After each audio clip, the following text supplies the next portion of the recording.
Mu mezi make ashize benshi muri twe ntitwari twarigeze twumva ijambo coronavirusi, ariko ubu iryo jambo ni gake bwira tutarivuze byibura inshuro 5 ku munsi.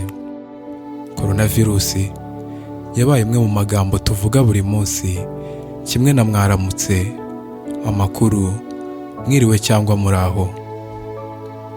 Ariko niba ubyibuka, kwa 14 Werurwe benshi bari barumvise iri jambo, wenda nko kuri radio cyangwa ahandi hantu, bakumva ko ari indwara yateye isi iturutse mu Bushinwa.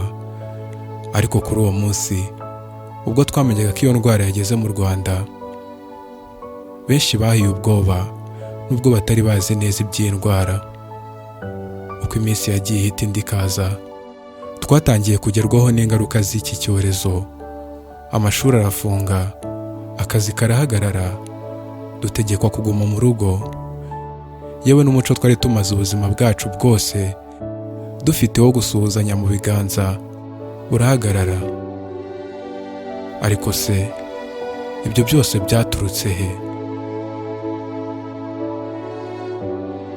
Twabwiwe ko mu isoko rimwe ryo mu Bushinwa, aho babagira inyamaswa zimwe ziba zakuwe mu mashyamba, habazwa gacurama kari gafite iyi virusi maze kayanduza abantu. Ariko se ibyo byaba ari ukuri koko? Mu minota mike tugiye kumarana byose urabisobanukirwa. Njye uri kumva ndi Migabo kuri chaîne ya YouTube ya Migabo Updates. Kanda subscribe kugira ngo ube umwe mu bantu badukurikirana bazajya babona amakuru ku gihe. Byagutangaza kumenya ko ubushakashatsi bwakorewe ku barwayi 41 ba mbere banduye indwara ya COVID-19 bwagaragaje ko 27 muri bo bari baherutse kujya mu isoko rya Wuhan. Ariko umurwayi wa mbere wanduye indwara we akaba ataraherutse mu iryo soko.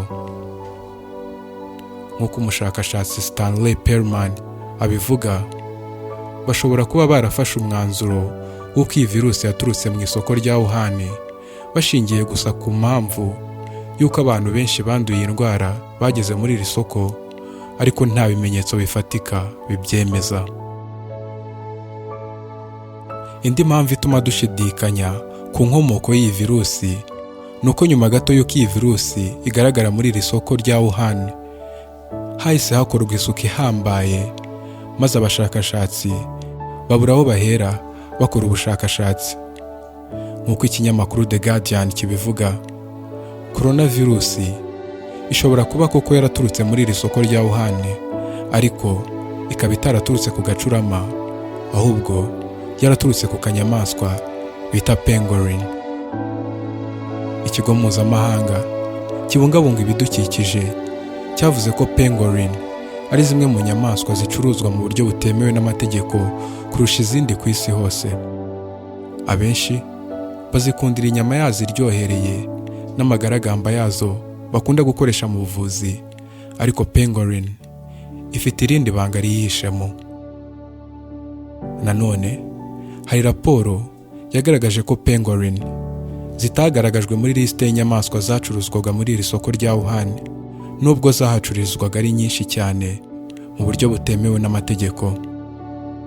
Nk'uko Professor Edward Holmes yabivuze, iyi virusi ishobora kuba yaraturutse kuri aka kanyamaswa kimwe n'izindi zagiye zigaturukaho maze ikinjira mu bantu.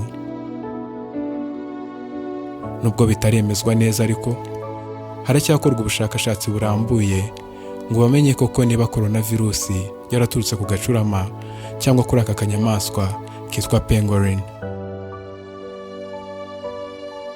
Wakoze kubana nanjye. Njye wumvaga ndi Migabo kuri chaîne ya YouTube ya Migabo Updates. Ntiwibagirwe gukanda subscribe.